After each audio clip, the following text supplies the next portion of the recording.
Hello, everybody, and welcome to October Fic Night. This is Kevin, aka Title Dragon, from hpfanfictalk.com. We are a fan-run website specializing in supporting all your fandoms with a forum and an archive where you can post your own stories. The HP, primarily, as you might imagine, comes from our primary fandom, Harry Potter. But like I said, we welcome all fandoms and everyone's stories who join our forums have an opportunity to be featured in this monthly video slash live stream that we do called Fic Night. This month, we are welcoming back one of last month's featured authors, Maddie, aka MadiMalfoy, one of our members on the forums. She was a part of our double feature last night with another of her stories, interestingly also taking place in a forest. Maybe that's the winning theme. We'll have to see. But we are going to this time be reading her timely titled All Hallows Eve. And then we'll be hearing from her with some questions later. I have the feed up right now as well. So if you want to hop on, follow our link and add some questions of your own. We will try to grab as many of those as we can and have Maddie answer them after the story. So without further ado, I am going to jump right into the story. This is All Hallows Eve by MadiMalfoy. Brittle leaves crunched under rough paws as the Kneazle wound hayway through the undergrowth. Her brown speckled fur blended in with the decaying forest around it.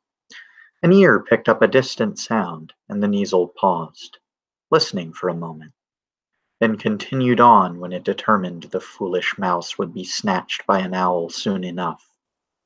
The Kneazle determined that the sounds of the forest were elevated and cacophonous tonight, due to the approach of All Hallows Eve. Sniffing the air once more to regain the scent towards her quarry, the Kneazle treaded lightly, avoiding the twigs hiding under the layer of dead leaves on the forest floor. An anxious meow less than a kilometer away had the Kneazle picking up the pace and running through the undergrowth, no longer working to stay silent. She knew that some terrible person was trying to dump a poor black kitten they no longer wanted because of the work it took to raise young ones. Or someone was attacking a black kitten because the humans held silly superstitions about black cats around All Hallows Eve. Either way, the Kneazle was determined to save the youngling. As the undergrowth thinned and more moonlight seeped through the canopy, the Kneazle slowed its pace and returned to its stealthy walk, ears twitching, listening for another cry. She heard crunching leaves and the mutterings of a male human about 200 feet ahead of her, so she slowed even further, taking extreme care to look for the best position from which to observe the situation. There was a small clearing, if it could even be called one, that the noise was coming from. The Kneazle settled in behind a thin bush to watch, tense in case she needed to spring into action. A man stepped into her view, struggling to hold not one, but actually multiple black cats, one of which she immediately recognized as being part Kneazle. They were squirming in his arms, trying to scratch and bite at anything the man put within reach. The part Kneazle was only half-heartedly participating, as he was now attempting to locate his other brethren, whose scent he had caught. The Kneazle made a low, throaty growl, intending to scare the man into dropping the younglings. This caused the kittens to pause in their struggles, allowing the man to gather them more securely, the exact opposite of her intentions. Crouching low, she prepared to jump through the bush and onto the man's body. She let out an aggressive snarl and leapt, digging her claws into the flesh of the man's side as she hit him. Her sudden weight and claws on his side made him reflexively open his arms to deal with the pain, and the younglings fell to the ground in a heap. The part Niesel made quickly gathered his wits about him and helped the others to their feet. Seeing that he was fine, the Niesel resumed her attack on the human with ferocity, slashing his shirt to shreds and drawing blood wherever she could. The man had slow reflexes and did not anticipate the younglings attacking his shins and ankles with vigor. He fell to his knees when he tripped over his own shoe, allowing the attack to continue higher. The Niesel clambered to his shoulders and gave him a hearty scratch across the face before leaping off, out of his reach. She hissed menacingly at him and called the younglings to her, watching as the male stumbled away, cursing. As he withdrew towards the edge of the forest and human civilization, the Niesel ushered the younglings along with her, back in the direction she had come previously. The little group moved quickly through the forest, the decaying leaves crunching softly under the small paws of the Niesel's companions. They traveled for an amount of time enough that the slightest hint of the coming dawn appeared at the edge of the horizon. After exiting the woods, the Niesel led them down the path, knowing exactly where she was going. Home. She approached the cottage, communicating its safety to her little pack of younglings. When she reached the front door, she yelled 3 specific notes and held a paw up to a section of darker wood. The identification spell complete, the door opened wide enough to allow each of the cats to enter one at a time. The door closed magically behind them with a soft click, muting the whispering trees and hoots of owls as they hunted for a meal. The kittens all huddled together in the middle of the entryway, unsure of these new surroundings, even though the Niesel had assured them it was going to be safe. A door opened from elsewhere within the cottage, and light sets of footsteps came from across the way. 2 humans, male and female, entered the room, rubbing the sleep from their eyes and pulling bathrobes closer around themselves. An orange cat with a squashed face wove through his human's legs and softly butted heads with the Niesel before sniffing the new arrivals. "Looks like she's rescued another set of kittens tonight," the man said, crouching down to rub between the Niesel's ears for a job well done. She meowed her confirmation and then gently pulled the male part Niesel away from the group, meowing once more, this time at the female human. The human kneeled down as well, picking up the kitten and observing it closely. "Not just kittens, dear. This one is at least half Niesel, too. Look," she said, pointing out the larger ear and small tuft of fur at the end of his tail. "Well, would you look at that?" the man said, peering closer at the kitten the woman held in her arms. "I don't suppose we could keep him, at least. Let the other ones be adopted to good homes?" the woman asked, giving her companion a pleading gaze. He ran a hand through his white blonde hair and exhaled. "I suppose not. Maybe then your Crookshanks might start liking me more with another male around the house." She stuck her tongue at him and replied, "Or maybe he'll like you less because this guy will take up all of your Chanso's time and he won't have his partner in crime." Smiling, he tenderly petted the kitten's head and then picked up 2 of the others. "Let's get them all settled in, then, shall we?"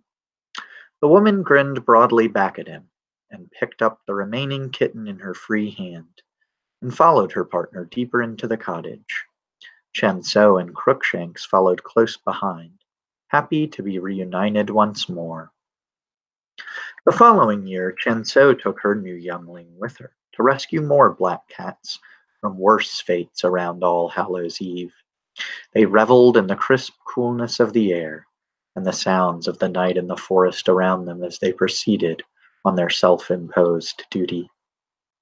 Soon enough, humans, both Muggle and magical, learned that if they were to attempt to get rid of their cat in the forest, they would befall a terrible attack, and the cat would be taken to a safe home.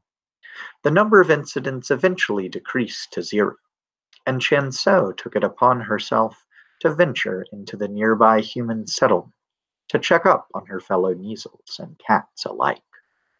The forest maintained its spooky reputation, and cats were no longer harmed or discarded around All Hallows Eve. So, if you are just joining us, that was All Hallows Eve by MadiMalfoy, one of our authors here at hpfanfictalk.com. And we are fortunate enough to once again have Maddie with us tonight. And hopefully she will forgive me for the paragraph that I completely lost myself all over the place. But welcome to the stream, Maddie. How are you? I'm good. How are you? I am great. Digging the costume for the All Hallows Eve fic and Halloween coming up. Yep, this is my cat onesie. It's very, very warm. So one of the first stories that I had, or first questions that I had about the story, rather, was this one was set in a forest. It had a cottage. We had the forest cottage last time. What is the attraction to this particular setting? I don't know that it was intentional this time around.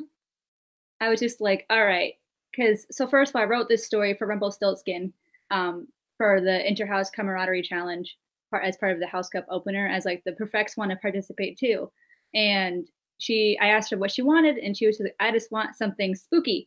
So I was like, okay, what's spookier that's Halloween themed than like a forest at night? So that's kind of the basis of it, and then it just kind of went from there, I guess. It was completely unintentional and totally not related to my forest cottage story either. Okay. Duly noted. Duly noted. This is one of the stories that we featured that went through the eyes of a non-human character. What was it like writing from a Kniesel's perspective? I think it was fun because there's not any like dialogue for the Neasel to do besides just the only communication that the Neasel can do is really just meowing and obviously physically, attacking the guy or meowing at the little ones to like follow her.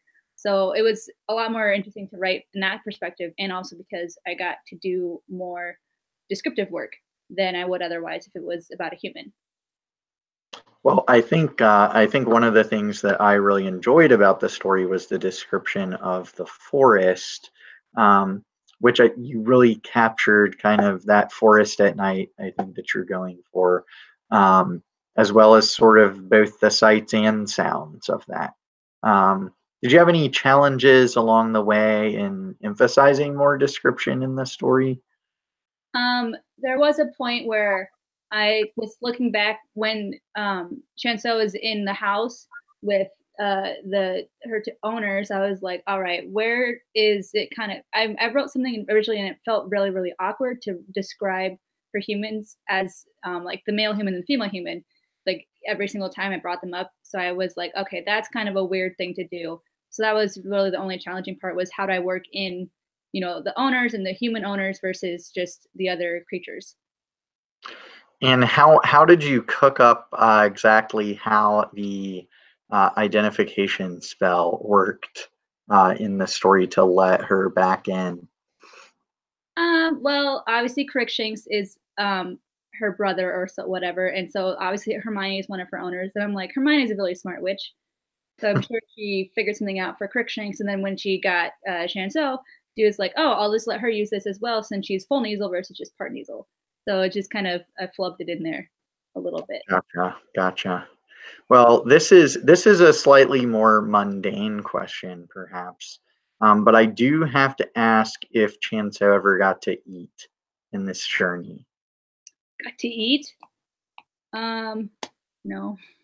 She was out looking for food, right, at some point. Yes, she was, but she, if anything, she might have just found something before she started hearing the kittens cry. I did not. I totally didn't realize that. I could say she gets but fed. but but ultimately duty calls, right? So, um, One of the other questions that I had was about the writing of the quote unquote fight scene, I guess you would call it. Um, was there something about the Kneasel and part Kneasel that sort of encouraged the whole uh, brood, litter, horde? I don't know if they're related, of kittens to actually come back and also attack their captor slash tormentor. I think the Kneasel, probably originally came from a not great place. So I feel like, it's that whole moral compass thing that the Kneasel's like, I want to save other Kneasels and other kittens because they deserve a better life. So I think, and also I think for the kittens, it's mostly just self-preservation. So like when they're all being like grasped really, strongly by the person, by the man, they can't do anything. But as soon as there's that sense of weakness from him, then they know what to do because I think it's just a natural cat instinct is to attack something that's hurting them.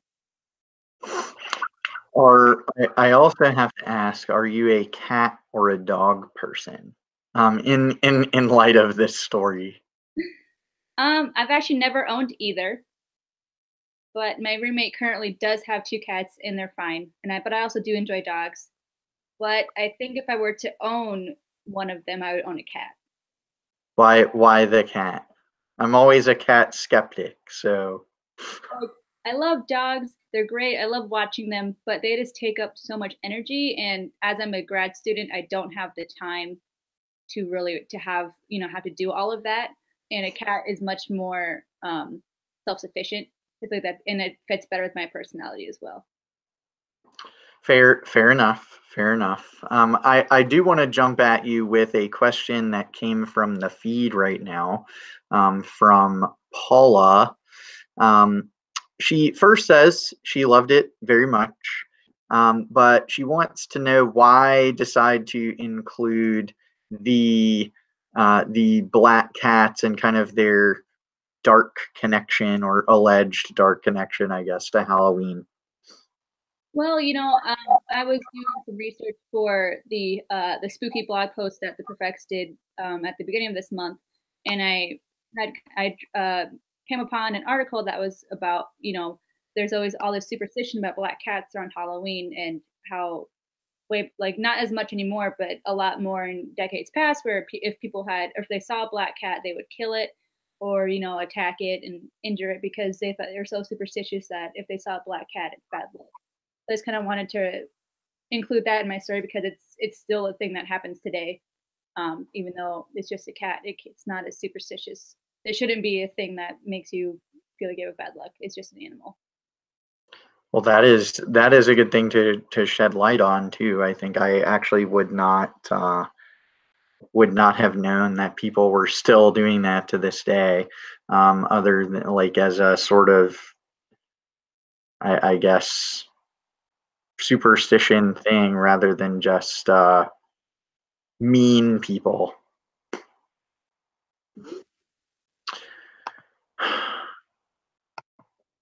One of the other things I had, was, this is sort of simple too, I suppose.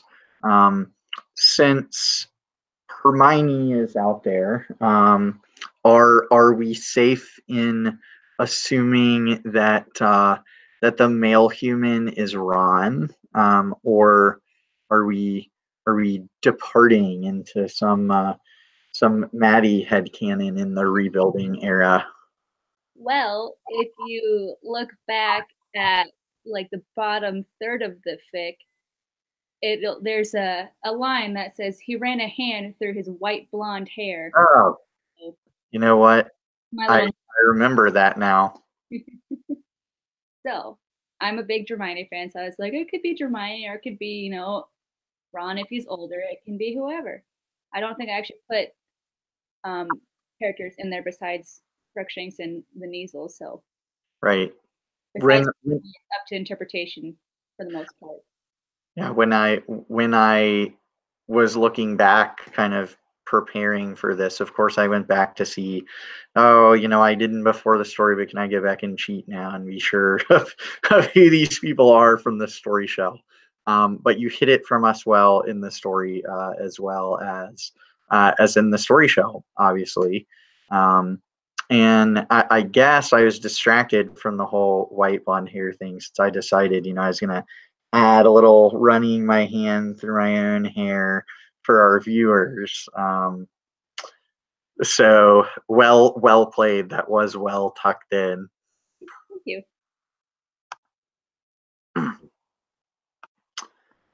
We also have a question in the feed from Beth, who wants to know about the 3 specific notes that were yelled at the door, and whether you had the specific notes that they actually were in your head when you wrote the story. No, I don't know what they are. They're just 3 notes. I could probably think of some, but I was honestly too lazy to pick specific notes in my head at the time. Kind of a cop-out answer, but I just is like, oh, there's like a voice recognition and also like a paw recognition type thing for the spell. Gotcha. Well, this one you don't have to answer or abide by, but Paula and Deanna and Taylor in the feed have all requested that you give us your best meow. I'm gonna decline because I can do that later. Fair enough. Fair enough. They have also dubbed you Meowdy Malfoy, for your efforts. But I will check one more spot to see if we have any questions coming to us from out in the world of Twitter, where folks can follow us at hpfanfictalk.com. And it does not look like we have any questions on the Twitter feed tonight. So with that, is there anything that you want to share with us about the story that I have not covered and that our wonderful feed and our wonderful viewers have not covered yet? I don't know. I guess I didn't realize how much I liked writing from the perspective of a like a magical creature versus human. So I think I might, in the future, if I ever have time, write more little pieces about, or from the perspective of like either another Kneasel or another creature, just kind of widen my writing skills. And if I'm an OF, I might write a story from Amaryllis's familiar Araf, the dragon. Gotcha. All right. Well, I think anybody who heard the Forest Cottage will certainly be excited to hear that might be on the horizon. He seemed like sort of a fiery character. But that is going to wrap us up for this October Fic Night, guys. Again, the story that was featured was All Hallows Eve by MadiMalfoy. Maddie, thank you for being with us. Thank you to all the viewers who popped in the stream for us. I think you have proven to be a strong draw, Maddie. So congratulations. You'll find the link to Maddie's story in the description for this video once it officially pops onto our channel shortly after the stream concludes. And please come back next month for November Fic Night. Fic Night is something that we host at hpfanfictalk.com every single month. And we will pick up with November's Fic Night on the post-Thanksgiving weekend, the 24th and 25th of November. Watch our Twitter feed at hpfanfictalk for the specifics, and follow us on our other social media accounts as well, where we will put out the specific date, the time, and once we get the reveal of the November story, we'll put that out there for you too.